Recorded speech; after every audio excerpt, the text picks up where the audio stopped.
begin with. So, question A, why do Muslims grow their beards? And actually a non-Muslim once asked me this question. He used to work at a company where there were many Muslims. He noticed the Muslims had beards. So he asked me, I want to ask you, why is it that Muslims always grow their beard? And my answer was, I understand why you're asking me that question. Meaning, considering the environment in which we live. I said, but I actually don't grow it. It comes out by itself. True or false? It's not like I wake up and put some manure and go outside in the sun, check, is it growing? Huh? Is it growing? It just comes out by itself.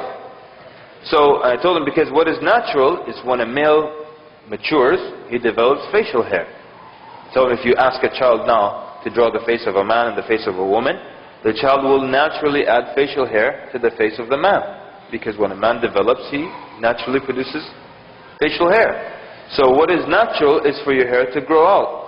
But what is not natural is to insist every morning on removing every stubble of hair and cutting yourself in the process and putting the cologne and sticking the little tissues all so you can say, ah, like that guy in the Gillette commercial.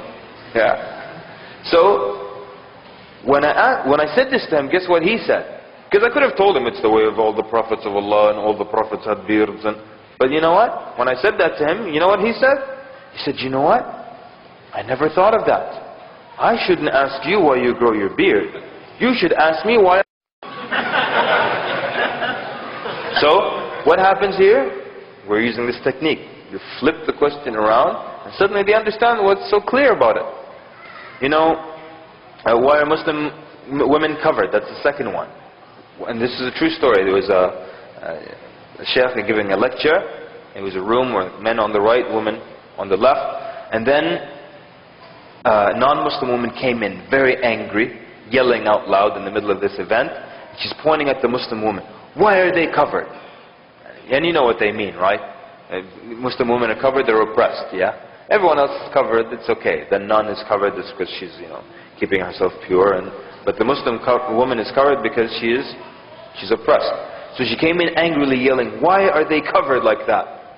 So the speaker said to her, now he's getting to flip it, yeah, flip the flip side. He said, well, I see that you're covered also, and you're clothed, but you were born naked, why are you covered? So she said, modesty. He said, well, modesty? More modesty. Khalas. Makes sense. If covering is modesty, that means the more you cover, the more modest you are. You know what? You can flip it around more, but I don't recommend you ever use this, yeah? But the argument is that if you're covered, that means you're oppressed. That means the more uncovered you are, the more liberated you are. So you could, essentially, you could tell a woman, well, I see that you are not fully liberated at the moment. Why don't you liberate yourself some more? You're not going to use that, yeah? But that would be the same thing. Well, you're not fully liberated either. No? When you're totally liberated, then come talk to me. We can discuss. So,